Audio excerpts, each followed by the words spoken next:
मुजफ्फरनगर में अपराध के खिलाफ सख्त कार्रवाई करते हुए मुजफ्फरनगर पुलिस की थाना कोतवाली नगर पुलिस ने मुठभेड़ के दौरान अवैध शस्त्रों की खरीद फरोख्त करने वाले 3 अभियुक्तों को गिरफ्तार किया है, जिनमें एक आरोपी घायल भी हुआ है। पुलिस टीम काली नदी पुल पर चेकिंग कर रही थी, तभी एक्टिवा सवार 3 संदिग्धों ने रुकने के बजाय फायरिंग शुरू कर दी। जवाबी कार्रवाई में एक बदमाश घायल हो गया, जबकि 2 अन्य को काम्बिंग के दौरान पकड़ा गया। आरोपियों के कब्जे से 3 पिस्टल, 32 बोर, 4 मैगजीन, 15 जिंदा कारतूस और 1 स्कूटी बरामद की गई है। पुलिस के अनुसार मामले में आर्म्स एक्ट सहित विभिन्न धाराओं में मुकदमा दर्ज कर आगे की जांच की जा रही है। आज दिनांक 16 फरवरी को चौकी इंचार्ज रामलीला टीला रेगुलर चेकिंग कर रहे थे नियाजुपुरा रोड पे कि उनको 3 लड़के आते हुए दिखे एक स्कूटी पे। उन्होंने रोकने की कोशिश की, वह रुके नहीं तो उन्होंने अपनी टीम के साथ पीछा किया। वह लोहारी रजवाहा तक पहुँचे। यहाँ पर कच्चे रास्ते पे आने के बाद उन 3 लड़कों में से एक ने फायर किया पुलिस पे। जवाब में पुलिस ने फायर किया। एक व्यक्ति घायल हुआ है, उसको उपचार हेतु ले जाया गया है। अब तक की जांच में पता चला है कि ये लोग, इनके हाथ से 3 पिस्टल मिली हैं और 15 जिंदा कारतूस और 4 खोखा कारतूस मिले हैं। अभी तक की जांच में पता चला है कि ये लोग पिस्टल सप्लायर्स हैं। इनमें से कुछ लोग काफ़ी मात्रा में पिस्टल जो है कि इधर से उधर खरीद फरोख्त करते हैं और स्मगल करते हैं। अभी इस चीज़ पे जांच की जाएगी कि किस तरह से बेचते थे, किस तरह के इनके कॉन्टैक्ट्स कहाँ से हैं।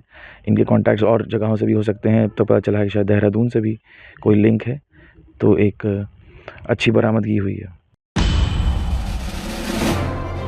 मुजफ्फरनगर के भोपा क्षेत्र में राष्ट्रीय स्वयंसेवक संघ के शताब्दी स्थापना वर्ष के अवसर पर विराट हिंदू सम्मेलन का आयोजन किया गया। कार्यक्रम का शुभारंभ दीप प्रज्वलन और प्रार्थना के साथ हुआ। सम्मेलन में साध्वी प्राची, स्वामी यशवीर महाराज और सुरेश चौहान सहित कई वक्ताओं ने हिंदू एकता, सामाजिक समरसता और संगठन की मजबूती पर अपने विचार रखे। वक्ताओं ने समाज में आपसी भेदभाव खत्म करने और सांस्कृतिक मूल्यों को सशक्त करने का आह्वान किया। कार्यक्रम में गुरुकुल के छात्रों ने योग और मल्लखंभ का प्रदर्शन किया। अंत में भगवान भोलेनाथ के जलाभिषेक के साथ सम्मेलन का समापन हुआ। बड़ी संख्या में स्थानीय गणमान्य लोग और क्षेत्रवासी कार्यक्रम में उपस्थित रहे। संघ का शताब्दी समारोह पूरे भारतवर्ष के कोने कोने में मनाया जा रहा है।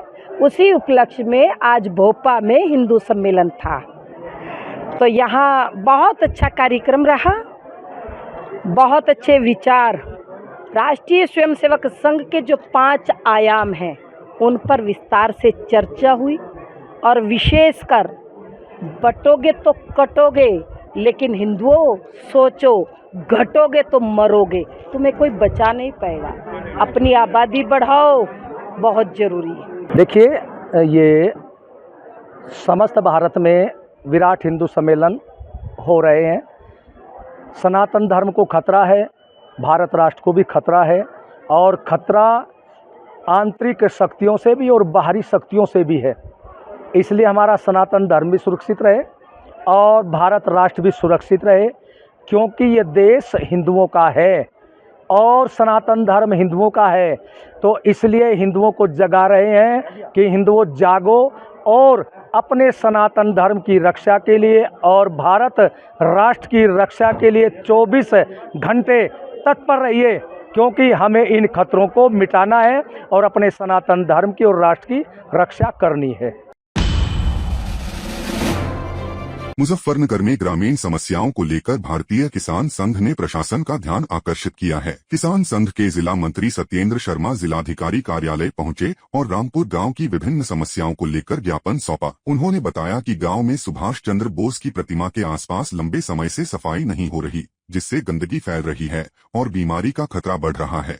वहीं राष्ट्रीय राजमार्ग 58 के किनारे नाला निर्माण न होने से दुकानों के बाहर जलभराव की समस्या बनी रहती है। किसान संघ ने जिलाधिकारी से शीघ्र कार्रवाई कर ग्रामीणों को राहत दिलाने की मांग की है। मैं सत्येंद्र कुमार शर्मा, भारतीय किसान संघ जिला मंत्री मुजफ्फरनगर। एक तो लोक निर्माण के द्वारा जो सुभाष चौक रामपुर तिराहे पर सड़क बनी है, जहाँ डिवाइडर बने हुए हैं दोनों साइड में, तीनों साइडों में, उनके पास में एक नाला बन रहा है, जो हम 3-4 बार PWD वगैरह से मिल भी चुके हैं और जो JE इलेक्शन वगैरह को सूचित कर चुके हैं। 1-2 बार आश्वासन भी मिला, लेकिन वो काफ़ी लंबे समय से वो हो नहीं पाया। कावड़ के दौरान जो वहाँ नाली बनाई जा पानी निकालने के लिए, वो वहाँ के दुकानदारों की दुकान में पानी भर जा, इसलिए हमने DM साहब को अवगत कराया और उन्होंने आश्वासन दिया। एक मामला हमारा जो सुभाष चौक से सहारनपुर की तरफ को चलते हैं, जो डिवाइडर के दोनों साइड है, वहाँ सफाई नहीं हो पाई और लगभग 2-2 फीट 3-3 फीट मैं तो ये देखा कि वहाँ से आखे के पेड़ जम रहे दोनों साइडों में।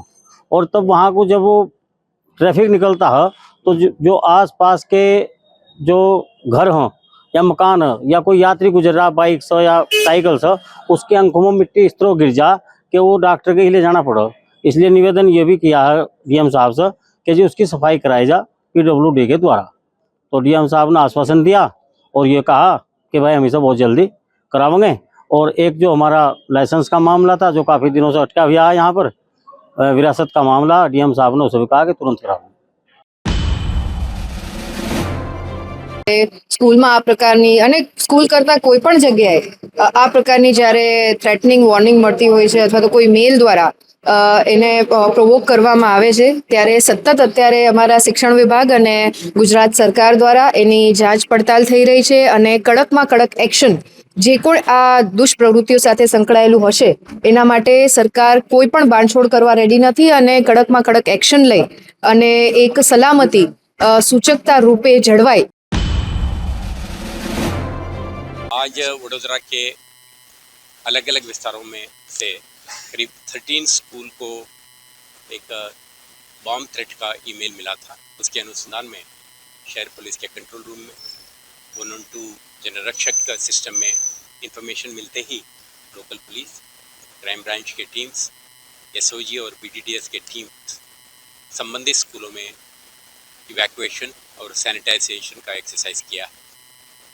अभी तक जो कंटेंट एनालिसिस प्राइमा फेसी लगता है ये पहले भी इस तरह का मेल आ चुके हैं, ऐसा एक मिशीवियस मेल है, लेकिन शहर पुलिस इसको गंभीरता से लेके एक क्रिमिनल केस भी दाखिल किया है और इसका इन्वेस्टिगेशन के भाग रूप में हम CERT India, I4C, MHA government of India का और अदर सिस्टर एजेंसियों का भी साथ सरकार से डिटेल्ड इन्वेस्टिगेशन करेंगे और इसका जो सोर्स तक पहुंचने का प्रयास किया जाएगा।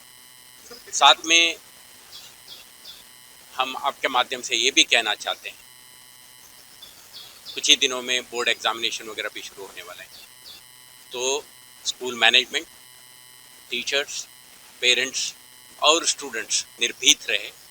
इस तरह का मिशीवियस अटेम्प्ट से पैनिक होने का कोई कारण नहीं है। शहर पुलिस और अन्य एनफोर्समेंट एजेंसियों का ये निरंतर प्रयास रहेगा कि आपका सुरक्षा और सलामती की, और जब भी इस तरह का कोई मिशीवियस मेल आपका ध्यान पे आए, अपने साथ संकलन करें और आपका एकेडमिक एक्टिविटीज़ अनइंटरप्टेड तरीके से चलने के लिए शहर पुलिस की तरफ से तमाम साथ और सहकार मिलते रहे। अगर बजट प्रस्तुत होता है तो बजट पे चर्चा होती है और बजट पे चर्चा करने के लिए हम लोग तो विस्तार से चर्चा करेंगे ही, लेकिन नकारात्मक सोच के साथ विपक्ष की जो भूमिका है वह निंदनीय है। इससे प्रगति का जो पथ है उत्तर प्रदेश का वह उनसे देखा नहीं जा रहा है। इसलिए विपक्ष के दल जब चुनाव होते हैं तो दुर्गति को प्राप्त होता है। देखिए, इस प्रकार की सोच को भारत की धरती पर कोई स्थान नहीं है। जो इस प्रकार की मानसिकता से ग्रस्त हैं उनका इलाज जनता ही करती है, चुनाव में करती है, और इस सब के पीछे कांग्रेस होती है, MIM होती है, और जो हिंदू विरोधी राजनीति, भारत विरोधी राजनीति करने वाले हैं ऐसे दल होते हैं। सब दगी कारतूस हैं, उससे क्या समाजवादी पार्टी को फायदा मिलेगा? ये मानिए, देखिए चुनाव आयोग एक संवैधानिक संस्था है, वो कुछ कर रहा है कि नहीं कर रहा है उसमें हमें बोलना नहीं, लेकिन हम लोग SIR की प्रक्रिया को निष्पक्ष चाहते हैं। सर, जो ट्रेड डील पे लगातार सवाल उठ रहे हैं, अमित शाह कह रहे हैं कि राहुल गांधी देश को भ्रमित करना चाहते हैं। राहुल गांधी देश को भ्रमित नहीं कर रहे हैं। आप लोगों ने देश को प्रेसिडेंट ट्रम्प का गुलाम बना दिया, ये आप पहले सबसे पहले एक्सेप्ट करें। सर, जो मुख्य पत्र सामना है उसके जरिए टीपू सुल्तान की बात ऐसी है कि टीपू सुल्तान की एक तस्वीर मालेगांव के डिप्टी मेयर के दीवार पर लगी थी, उसको हटा दिया। उसके बाद ये मुद्दा खत्म होना चाहिए, लेकिन ये बीजेपी के पास कोई काम धंधा नहीं है, जनता के हित के, राष्ट्र के हित के कोई मुद्दे नहीं है। तो ये किसी भी मुद्दे को उठाकर हिंदू मुसलमान कर देते हैं। टीपू सुल्तान के बारे में अगर आपको सच जानना है तो राष्ट्रपति कोविंद जो आपने बनाए थे उसका भाषण सुनिए। कर्नाटक की विधानसभा में जो भाषण किया था। मुंबई महानगर पालिका में यही बीजेपी के कॉरपोरेटर्स ने मुंबई के रास्ते और सड़क के नाम टीपू सुल्तान के नाम से होने चाहिए उस प्रकार का प्रस्ताव रखा था।